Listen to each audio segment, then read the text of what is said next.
Good morning students, मैं self Yogendra Singh. स्वागत है आपका फार्मा ट्यूटोरियल में। आज हम बात करने वाले हैं एनीमिया के बारे में। जैसा कि आप भी डायग्राम में देख रहे हैं, एनीमिया क्या होती है, कैसे फंक्शन करती है और इससे कौन कौन सी बीमारियां हो सकती हैं, तो इसके टाइप भी हम लोग देखेंगे। तो स्टार्ट करने से पहले जिसने भी मेरा वीडियो लाइक नहीं किया है वो लाइक कर दे और चैनल को सब्सक्राइब जरूर कर लें, जिससे कि नई वीडियो आपको मिल सके। तो ये स्टार्ट करते हैं एनीमिया। एनीमिया जैसा कि आप इसमें देख रहे हैं, फैटिगो है, normal level of blood cells हैं एंड एनीमिया लेवल, जैसे कि आप इस डायग्राम में देख रहे हैं। तो फर्स्ट ऑफ ऑल एनीमिया क्या होता है? तो it is the most disorder of the blood characterised by decrease. Anaemia में क्या केस होता है? डिक्रीज होता है हीमोग्लोबिन और RBC in the blood. Blood में जो हमारी रेड ब्लड सेल्स होती हैं उनका लेवल कम हो जाता है। जब कम हो जाएगा तो हीमोग्लोबिन का जो लेवल है वो ऑटोमेटिकली कम हो जाएगा। सेकंड क्या है? Anaemia is typically defined as haemoglobin level and less than. अब जो लेवल होता है हमारा हीमोग्लोबिन का, वो 12 ग्राम पर 100 ml in the male and haemoglobin level is less than 10 mg 100 ml in female. देखो, दोनों की कैटेगरी अलग है। मेल में अलग होगा हीमोग्लोबिन का लेवल और फीमेल्स में अलग होगा। ठीक है, फीमेल्स में मेल से कम ही होता है। आइए बात करते हैं आगे। अब इसमें एनीमिया के कुछ ग्रेड्स हैं, वो ग्रेड के अकॉर्डिंग उसको कैटेगराइज किया गया है। जैसे ग्रेड 1 में है हमारा माइल्ड। माइल्ड मतलब बहुत हल्का, जिसे बोलते हैं 9.5 हीमोग्लोबिन, और इसको हम लोग दूसरी भाषा में बोलेंगे 9 to 11 ग्राम पर डेसीलीटर हीमोग्लोबिन। एक ग्रेड है ग्रेड 1, उसका जो लेवल है, उसका जो रेंज है वो 9.5 to 11.11 अप्रॉक्सीमेटली ग्राम पर डेसी लीटर। दूसरा ग्रेड में क्या है? मॉडरेट, हल्का सा कम, सॉरी, हल्का सा कम नहीं, हल्का सा ज़्यादा, ज़्यादा कम हो रहा है। ग्रेड 2 में क्या आएगा? 8 से 9.5 ग्राम पर डेसी लीटर हीमोग्लोबिन। ग्रेड 3 में है सीवियर, बहुत ज़्यादा कम हो जाएगा, 6.5 से 8 ग्राम पर डेसी लीटर हीमोग्लोबिन। और ग्रेड 4 में लाइफ थ्रेटिंग, मतलब एक मिनिमम और मैक्सिमम जो हमारा होता है उससे भी कम। वो कितना होगा? 6 से अबव, मतलब 6 से नीचे जितना भी वो आ जाएगा, जिसे हम बोलते हैं लाइफ थ्रेटिंग, जिसे हम ग्रेड 4 में लेके आते हैं। द फॉलोइंग और द टाइप ऑफ एनीमिया, कुछ प्रकार की एनीमिया यहाँ पे डिफाइन किए हैं, इसकी हम लोग आगे बात करेंगे। तो आयरन डेफिशिएंसी एनीमिया है, लिम्फोब्लास्टिक एनीमिया है, पेनक्रियोकोसिस एनीमिया है, प्लास्टिक एनीमिया है, थैलेसीमिया है एंड हिमोलाइटिक एनीमिया है। कुछ प्रकार की एनीमिया है, उनके बारे में हम लोग डिस्कस करेंगे। तो फर्स्ट ऑफ ऑल हमारा iron deficiency anaemia. Iron deficiency, जैसा कि नाम से ही आप इसमें देख रहे हैं कि आयरन डेफिशिएंसी एनीमिया, आयरन की जहाँ पे कमी हो जाएगी, आयरन जहाँ पे कम हो जाएगा वहाँ पे एनीमिया हो जाएगा। तो यहाँ पे लिखा है this is the most common of the anaemia cause by the adequate absorption of iron. तब आयरन का एब्जॉर्प्शन हो जाएगा, आयरन एब्जॉर्ब करेगा। अब आयरन जब एब्जॉर्ब होगा तो क्या हीम्स के पार्टिकल्स बनते हैं। जब वो हीम्स के पार्टिकल्स बनेंगे तो क्या होगा? ब्लड का संचरण होता है। तो लॉस ऑफ आयरन, हमारे ब्लड में आयरन की मात्रा बहुत कम हो जाएगी। तो क्या होगा? जब वो कम हो जाएगी तो इंक्रीज आयरन रिक्वायरमेंट। बॉडी में हमारे एक रिक्वायरमेंट होती है आयरन की, वो कम हो जाएगी और बॉडी को वो चाहिए। अगर वो नहीं मिलेगी तो इनसफिशिएंट इनटेक ऑफ आयरन, उसको हम लोग कैटेगरी में ले आते हैं इनसफिशिएंट ऑफ आयरन। सेकंड जो हमारा होगा वो मैग्लोब्लास्टिक एनीमिया होगा। मैग्लोब्लास्टिक एनीमिया, तो it is characterized by production of abnormal large erythrocytes in red bone marrow due to the deficiency of vitamin B12 or folic acid. Megaloblastic जो anaemia होता है वो क्या होता है? एबनॉर्मल जो उसका साइज होता है एथ्रोसाइट्स का, वो हो जाता है इसमें। एबनॉर्मल साइज हो जाएगा तो क्या होगा, एबनॉर्मल साइज होने के कारण जो बोन मैरो में जो उसका प्रोडक्शन चल रहा था उसका डेफिशिएंसी हो जाएगा। और किसके कारण ये होता है, deficiency of vitamin B12। Vitamin B12 के कारण इसकी डेफिशिएंसी होती है। और फोलिक एसिड भी है। Pancreatic anemia is the most common from the vitamin B12 deficiency anemia that occurs due to lack of intrinsic factors which required for absorption of vitamin B12 in the gastric mucosa। Pancreatic anaemia वो anaemia होती है जो कि vitamin B12 की deficiency के कारण anaemia होती है। और इसको हम लोग एक एक प्रकार का इंट्रिंसिक फैक्टर्स जो होते हैं वो इफेक्ट होते जाते हैं। इंट्रिंसिक फैक्टर्स वो होते हैं जो क्लोटिंग में हेल्प करते हैं। तो अगर विटामिन B12 के कारण हमारा पेनक्रियाटिक एनीमिया होती है तो आपका जो क्लोटिंग फैक्टर्स हैं वो भी अफेक्ट हो जाएंगे। ठीक है। फोर्थ है हमारा aplastic anemia। The destructions of red bone marrow result in aplastic anemia due to the which of enzyme required for hemopoiesis are inhibited। Aplastic anaemia वो एनीमिया होती है जिसमें डिस्ट्रक्शन हो जाता है रेड बोन मैरो का।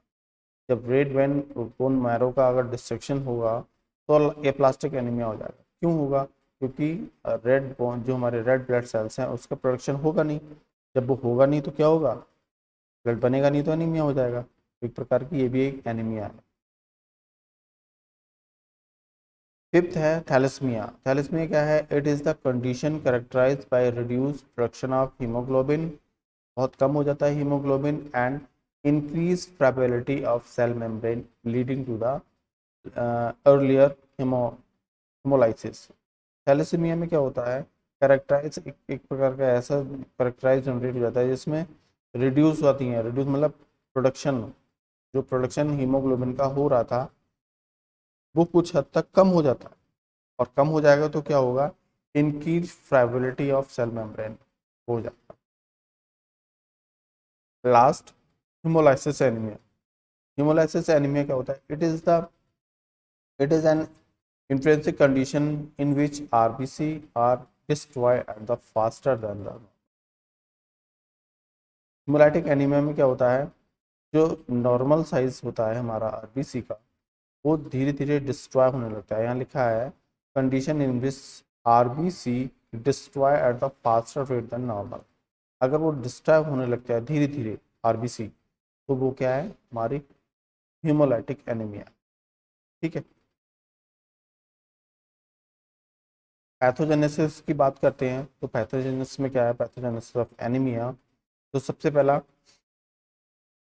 आप देख रहे हैं डिक्रीज जो हमारा रेड ब्लड सेल्स हैं वो कम होंगे, हीमोग्लोबिन कम होगा और HCl का लेवल कम हो जाएगा हमारे बॉडी में। तो क्या होगा आगे, जब वो कम हो जाएगा इस मिनट ऑक्सीजन कैरिंग कैपेसिटी। देखो जब कोई भी चीज़ अगर एक हायर अमाउंट में होती है और उसका लो अमाउंट हो जाता है तो जो व्हीकल है, सोर्स है, वो कम हो जाएगा। जब वो कम हो जाएगा तो वो चीज़ें पर्टिकुलर जो रीचेस द डेस्टिनेशन वहाँ तक वो पहुँचेगी नहीं, और जो पहुँचेगी नहीं पहुँचेगी भी वो बहुत कम मात्रा में पहुँचेगी। तो क्या होगा, ऑक्सीजन कैरिंग कैपेसिटी। जब ब्लड कम हो जाएगा, और ब्लड का काम क्या होता है, ऑक्सीजन को ले जाना और लाना। ऑक्सीजन को क्या और भी बहुत सारी चीज़ें होती हैं जिसको ले जाता है और लाता है। तो ऑक्सीजन कैरिंग कैपेसिटी होगा। नेक्स्ट क्या होगा, the hypoxia induce effect of organ function। hypoxia मतलब ऑक्सीजन की जो हमारी कैरिंग थी, ऑक्सीजन कम मिल रहा है हमारे ब्लड्स को। जब वो कम मिलेगा, कम ब्लड होगा तो ऑक्सीजन का जो ट्रांसपोर्ट है बॉडी में वो भी कम होगा। जब वो कम होगा तो क्या होगा, आपको एनीमिया की एक सीरीज बन जाएगी, सीरीज हो जाएगी आपको।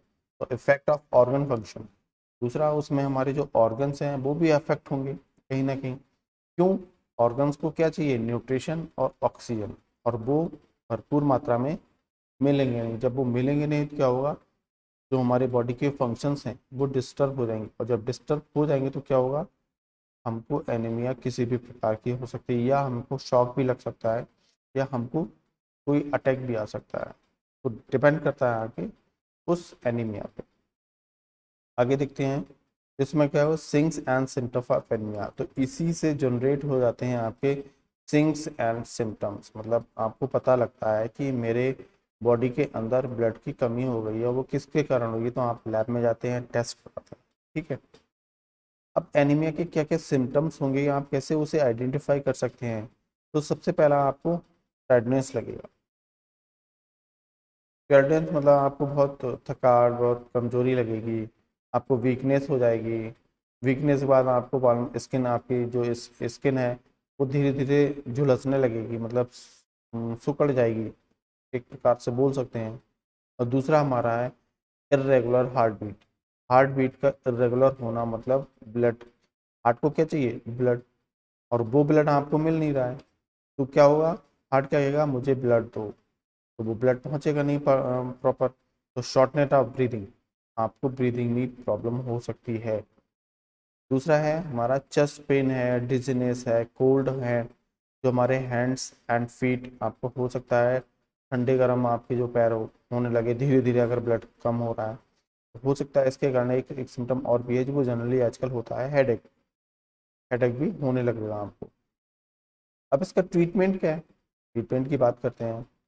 तो इसमें जो ट्रीटमेंट है depend on the underlying diagnosis, वो डिपेंड करता है आपकी किस प्रकार की एनीमिया है।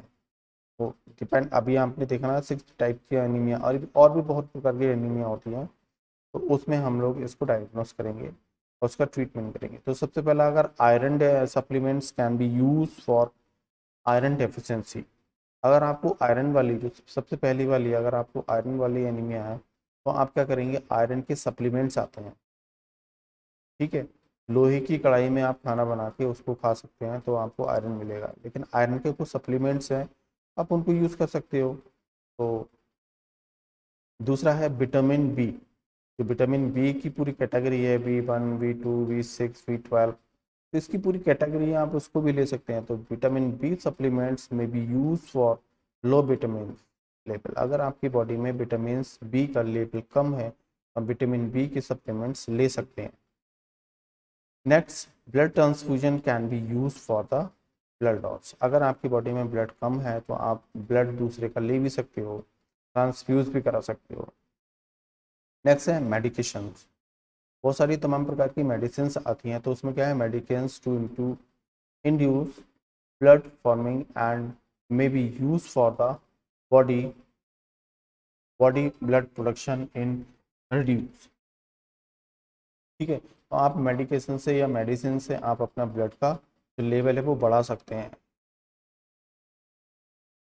And thank you for watching my video and please subscribe my channel Pharma tutorial. Thank you for watching and please subscribe my channel. Thank you so much.